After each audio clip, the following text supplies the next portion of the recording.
Nous allons maintenant passer à l'écoute de la parole de Dieu.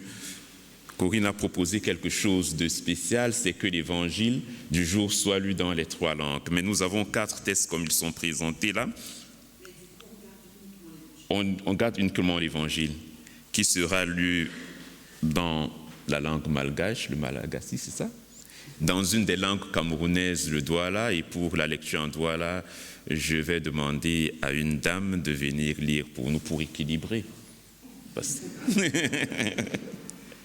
Et en français par Corinne elle-même. Margot, s'il te plaît. Mais avant cela, prions Dieu.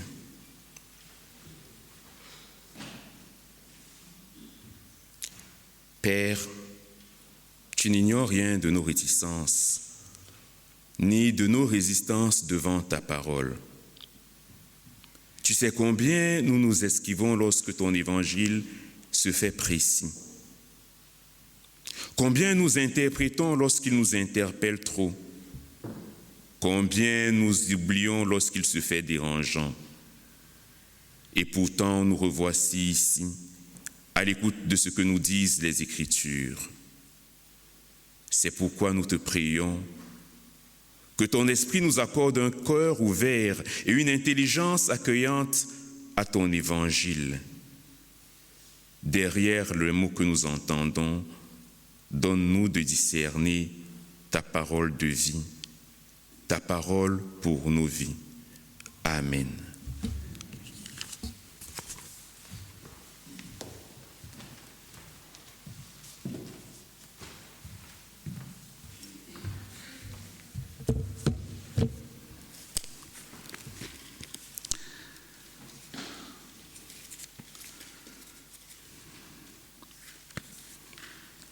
Alors, on va lire l'Évangile selon Matthieu. Matthieu 24, verset 36 à 44. Vous le lisez en français, moi je vais le lire en malgache. Au nom de Jésus-Christ. Fany amin'izany andro sy ora izany, dia tsy misy malalana dia ny anjelin'ny lanitra aza, ary nanjanaka aza, afa-tsy ny ray ihany. Fa tahaka ny tamin'ny andron'ny Noa, dia tahaka izany koa ny fiaviany zanak'olona, fa tahaka ny tamin'ny andro fony tsy mbola tonga ny savitrano, ka nienana sy nisotro ny olona, ary napakabady sy namoaka ny ampakarina, mandra-piaviny izany andro izay nidiran'i Noa tao amin'ny samby fiara. Ary tsy fantany mandra-piaviny savitrano izay nandringana ny olona rehetra, dia ho tahaka izany ny fiaviany zanak'olona. Ary amin'izany, isy 2 alahany etsa, ny anankiray ho raisana, ary ny anankiray avela. Ary isy 2 vavy manodina ny fiksoam-bary, ny anankiray ho raisana ary ny anankiray avela. Koa amin'izany, miambena ianareo, fa tsy fantatrareo izay andro iavian'ny tomponareo. Nefa aoka ho fantatrareo izao, raha fantatry ny tompontrano ny fiambenana amin'ny alina, izay avian'ny mpangalatra, dia ho niambiny izy ka tsy namela ny tranony ho tamina. Koa miomana kosa ianareo, fa amin'izay ora tsy ampozinareo no iavian'ny zanak'olona. Amen.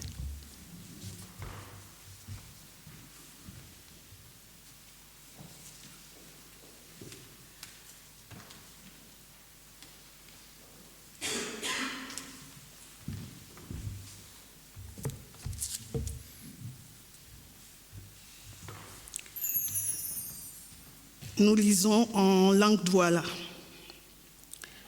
Dimalanga okalata Mateo. Mwaba bepasi na samba na beneng. Mwaba bepasi na beneng. Bote ya mwemba. Mwalalo na samba na tena mwane na mineng. Oten etila benna. Kana etano ominya tete momene. Manoa ni kande emende no pe be. Ni kande emende no pe be obe poye diba muna moto. Ebanja kana etano ominya mita obosoba mpupe. Ma dibumbe. bada banyo baba bolabe odiba na tena bunya Noa inge dino o elimbi esibe sontane to lambo na tempupe madibumbe mupo mubole babo be se diboma ni kande emende no pebe obe poye diba muna moto oni ponda bomi baba mende be omonda mo amanongobe nune esabele bito baba mende siyambasi odali mo amanongobe nune esabele binyoja so penya e banja losibi njika ponda sangwa nyu amende no po nde lobia na sangwa mboa abia te njika betate di babulu bui bedi amapono mui bedi amapono ke awusa japenya esibe wusa jesele ndabwao ebuabe onyola nika binyope langa meye ebanja muna moto amendepo opondalosi mengele nomo amen.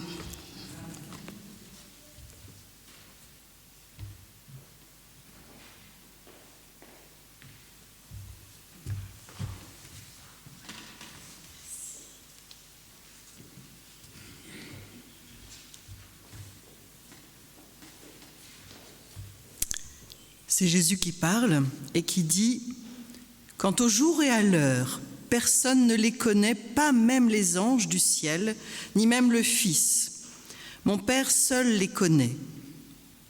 Ce qui est arrivé à l'époque de Noé arrivera de même au retour du Fils de l'homme. En effet, dans les jours précédant le déluge, les hommes mangeaient, buvaient, se mariaient et mariaient leurs enfants, jusqu'au jour où Noé est entré dans l'arche. Ils ne se sont doutés de rien jusqu'à ce que le déluge vienne et les emporte tous. Il en ira de même au retour du Fils de l'homme. Alors 2 hommes seront dans un champ, l'un sera pris et l'autre laissé. 2 femmes moudront à la meule, l'une sera prise et l'autre laissée. Restez donc vigilants, puisque vous ignorez à quel moment votre Seigneur viendra. Vous le savez bien, si le maître de la maison savait à quelle heure de la nuit le voleur doit venir, il resterait éveillé et ne laisserait pas percer les murs de sa maison. C'est pourquoi vous aussi, tenez-vous prêts, car le Fils de l'homme viendra à l'heure où vous n'y penserez pas. Le texte que nous avons entendu de Matthieu nous dit que nous entrons dans le temps de l'Avent. Et nous allons avoir comme ça 4 dimanches de l'Avent avant d'entrer dans le temps de Noël. Et c'est un temps, comme dit l'évangile de Matthieu, où nous sommes là pour veiller. Mais la question est tout de suite là, mais veiller sur qui? Sur quoi? Sur quoi je veille dans ma vie? Est-ce que je veille sur mes enfants? Est-ce que je veille sur mes parents âgés? Sur ma mémoire qui s'effiloche? Sur mon corps qui ne réagit plus comme avant? Sur mon argent?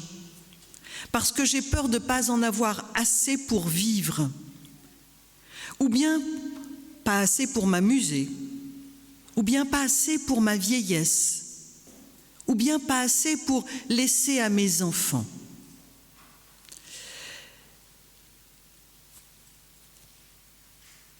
Et pourquoi l'argent, au fond, a-t-il tellement d'importance dans nos vies? Alors la psy que je suis, quand je ne suis pas ici, vous expliquerait que l'argent est un symptôme d'une peur bien plus profonde, d'une frustration, que l'on reporte souvent sur l'argent, le manque d'amour, pousse certains à demander plus d'argent. Et Jésus, qui n'était pas psy, qui était un croyant, qui était très sensible à la fragilité humaine, l'avait bien perçu et il en parlait régulièrement aussi de l'argent. On peut penser par exemple au jeune homme riche, qui était tellement riche qu'il n'a pas pu faire le dernier pas de la foi pour suivre Jésus. Il est reparti tout triste.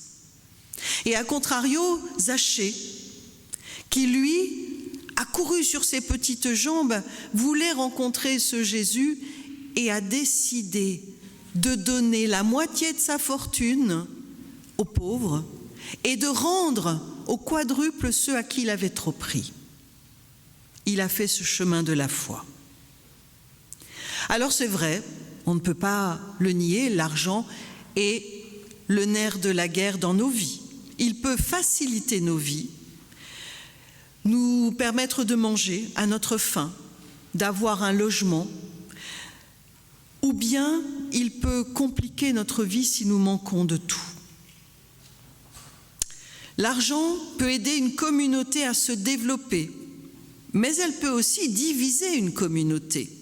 Elle peut être un frein à la rencontre entre celui qui a en abondance et celui qui n'a rien.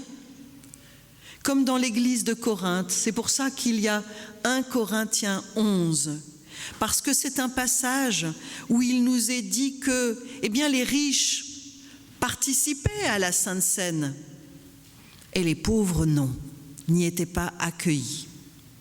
Donc c'était là que Paul avait écrit à cette communauté en disant « Vous ne pouvez pas, ça n'a pas de sens de faire une Sainte Seine où il y aurait d'un côté les riches qui profitent et de l'autre les pauvres qui les regardent une fois plus manger. » Aujourd'hui, nous sommes rassemblés non pour faire un culte à l'argent, du tout, mais pour redonner un peu de l'argent que nous avons reçu cette année en reconnaissance de tout ce que nous avons reçu dans notre vie au cours de cette année 2025.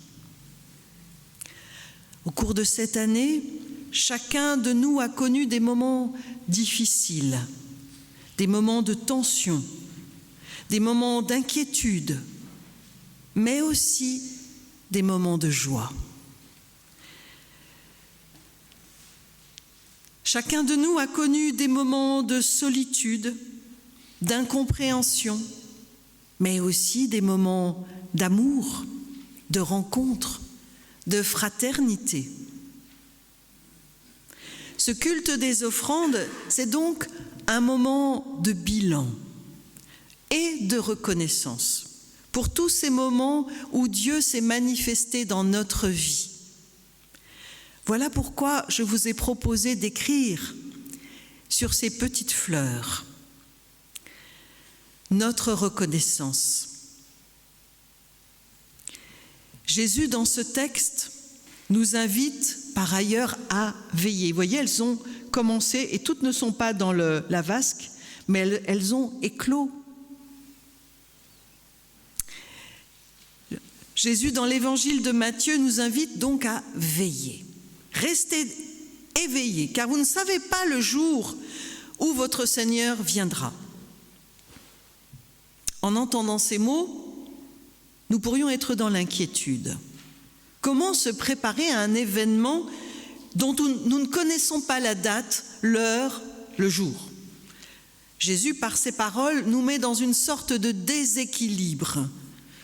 Nous pourrions dire que ce n'est pas confortable, et c'est vrai que ça ne l'est pas.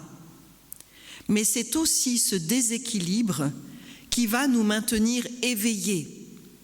Si je suis bien installée dans mon fauteuil douillet, avec même en plus de quoi allonger mes jambes, je ne suis plus éveillée.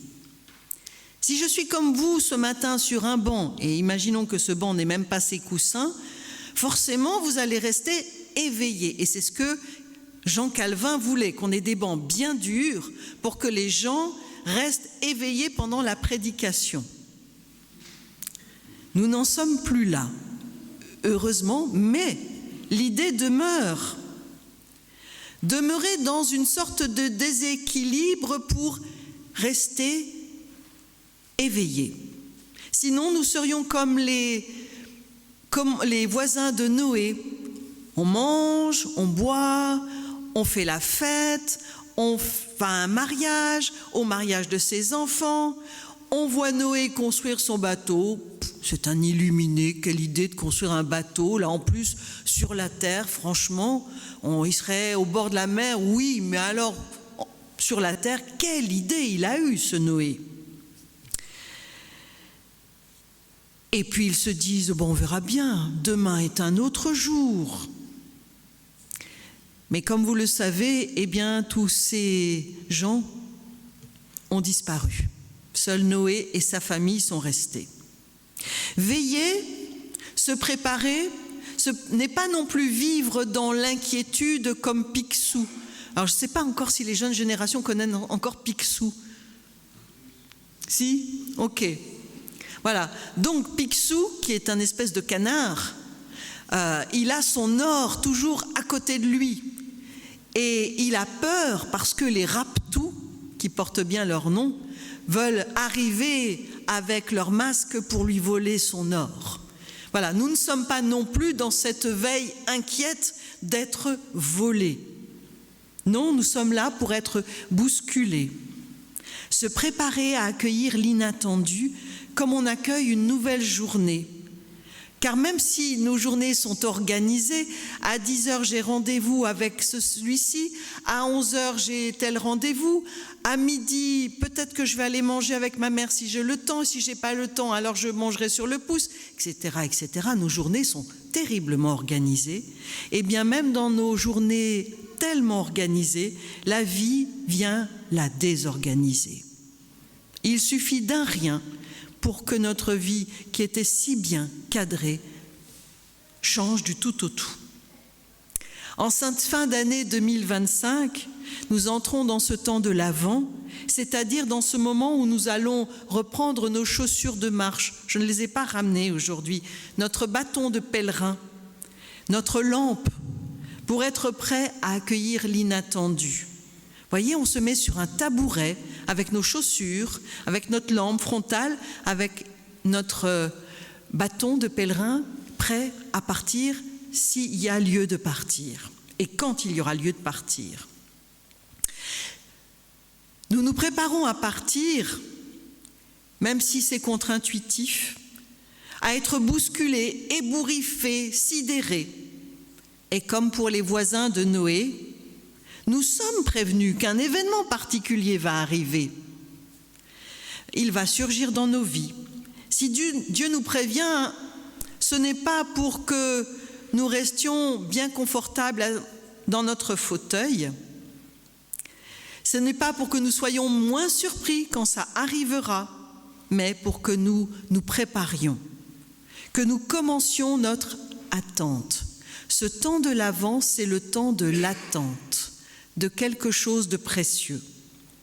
Comme les enfants, j'avais mes petits-fils hier et ils avaient leur calendrier de l'Avent. Alors ils sont un peu petits, donc ils n'arrivaient pas encore à expliquer, mais c'était « Regarde mamie, papa il a… » Alors ils montraient le calendrier et chaque jour ils ouvrent une petite fenêtre et tous les matins ils guettent la petite fenêtre. Eh bien nous pourrions être comme ces enfants, chaque jour ouvrir une fenêtre de notre cœur. Ouvrir une fenêtre de l'Évangile. Ça ne serait pas une friandise en tant que telle, mais un verset qui nous parle. Un mot d'un ami qui nous a touchés. Voilà, cette petite étincelle chaque matin. Mais à quoi devons-nous nous préparer, puisque effectivement on nous dit il faut nous préparer, veiller. Comment aussi habiter ce temps de l'attente? Est-ce qu'on va continuer tout ce mois de décembre à vivre en se disant « Ah, il faut que je pense au cadeau de Noël, à la dinde du 25 » ou bien est-ce que nous ici réunis, les trois communautés, on va se dire maintenant j'entre dans quelque chose qui est unique. Je me prépare. Je me prépare d'abord à la reconnaissance. J'ai 24 jours pour me préparer à dire merci. Vous avez commencé aujourd'hui, mais je vous invite tous les jours à continuer à dire merci. Je suis sûre que vous allez trouver encore 23 autres merci. Reconnaissance pour ce qui a été vécu durant l'année, ce que vous avez reçu. Découvert la fraternité dans vos communautés, dans nos communautés, dans nos familles, avec nos amis. Souvent, nous ne prêtons pas assez attention aux bonnes choses de la vie. On se dit, mais c'est normal. Est-ce que c'est normal de marcher sur ses deux pieds? Est-ce que c'est normal de pouvoir parler, respirer, boire, manger, se tenir droit? Est-ce que c'est normal que l'eau coule tous les matins dans vos robinets?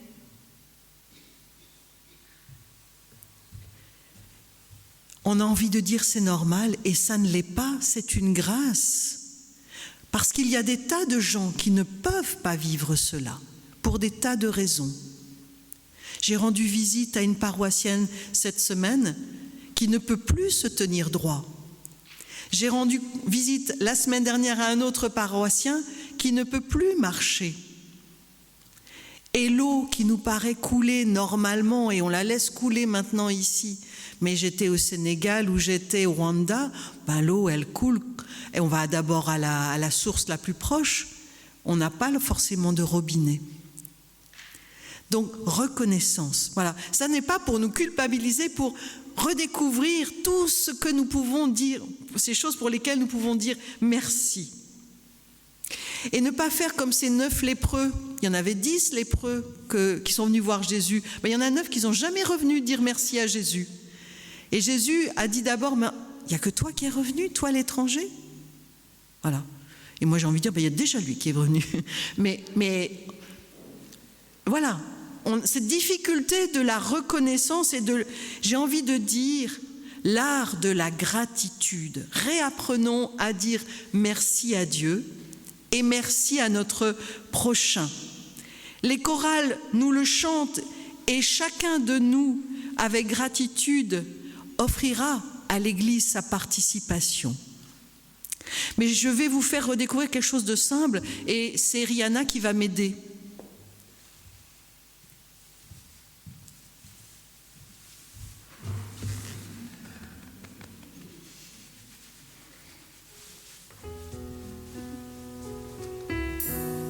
La gratitude, ce hug, en bon français, que vous allez vous faire, pas forcément tout de suite, mais n'hésitez pas à la fin de ce culte à vous faire un hug. Je suis sûre que vous avez des tas de raisons pour vous faire des hugs. Deuxième chose, nous entrons dans le temps de l'Avent, je me répète, un temps pour se préparer à l'inattendu. Et encore une fois, comment on peut se préparer à quelque chose qu'on ne connaît pas ? Peut-être comme je reçois un cadeau d'un ami.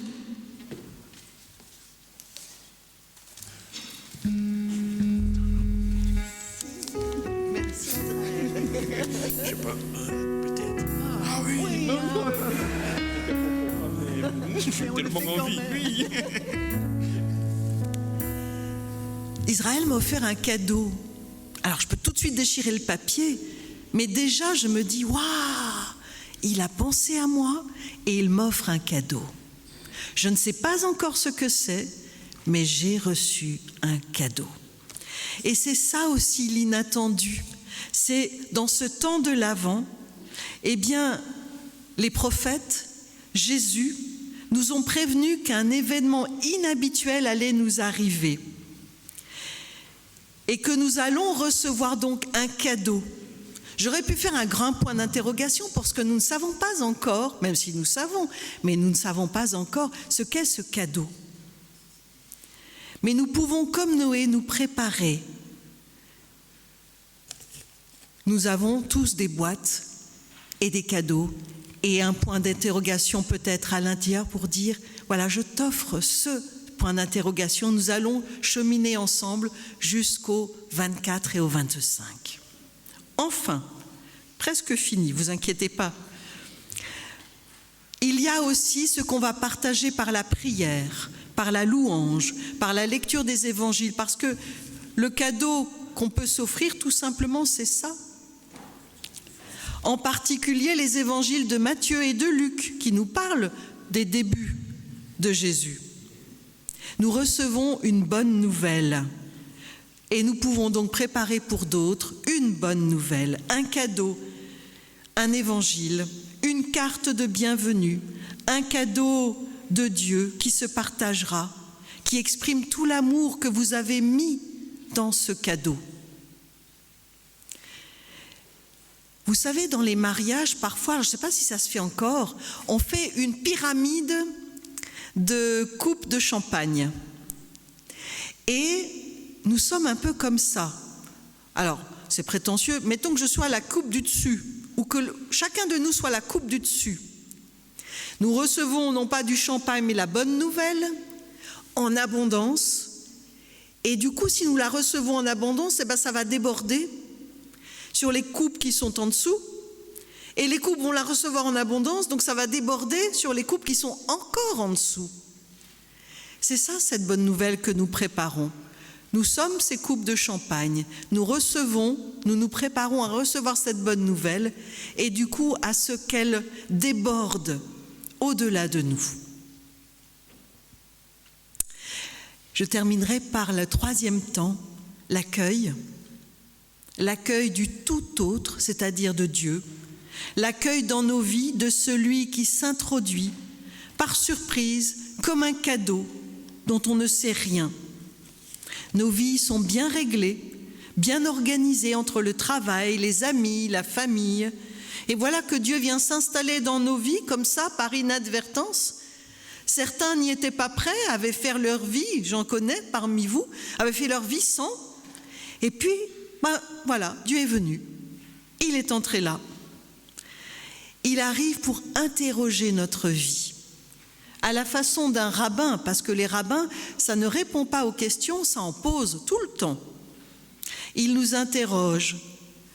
Où est le sens de ta vie? Que cherches-tu? Qu'attends-tu de ta vie? De reproduire celle de tes parents ou comme Abraham, de suivre ta propre route à la suite de Dieu? Alors Dieu nous appelle sur ce chemin et ça commence ici et aujourd'hui. Est-ce que toi, tu acceptes de te mettre en route pour lui et avec lui? Amen.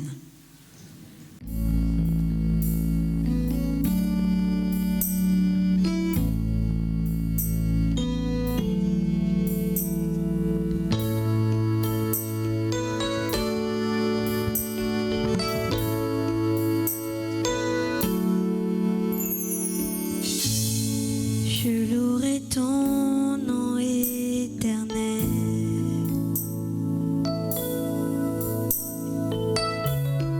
Je louerai ton nom, tu es fidèle.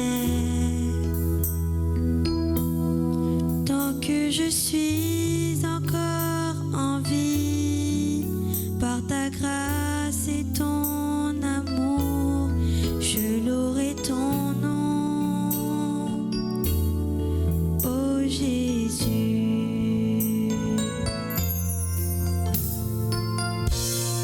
Je louerai ton nom éternel.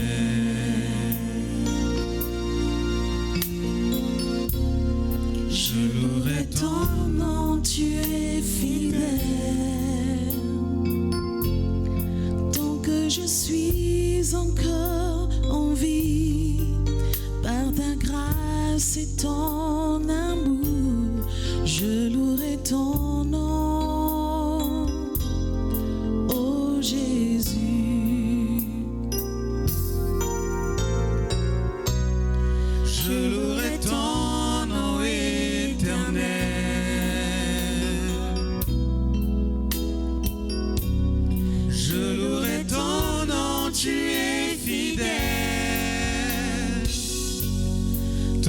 Je suis encore en vie,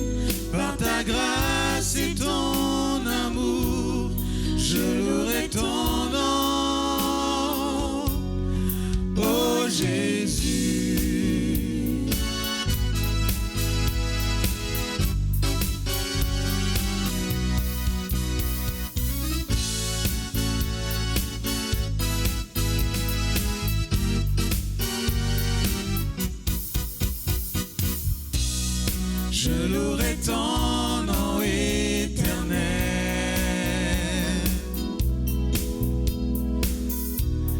Je louerai ton nom, tu es fidèle.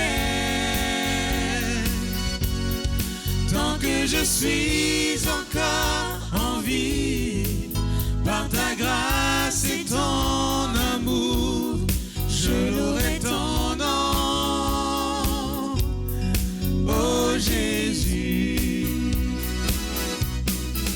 Tu es mon allié, mon bouclier, mon berger. Jésus, c'est toi, je vis en toi. Tu vis en moi. Main dans la main, rien ne nous séparera. Tu es mon allié, mon bouclier, mon berger. Jésus, c'est toi, je vis en toi. Tu vis en moi. Main dans la main, rien ne nous séparera. Alléluia, alléluia. Gloire à toi, Jésus. Alléluia, alléluia. Roi aux cieux des cieux, tu es saint, 3 fois saint. Mon sauveur, mon Seigneur, mon ami pour la vie. Alléluia, alléluia. Gloire à toi, Jésus. Alléluia, alléluia. Mon roi aux cieux des cieux, tu es saint.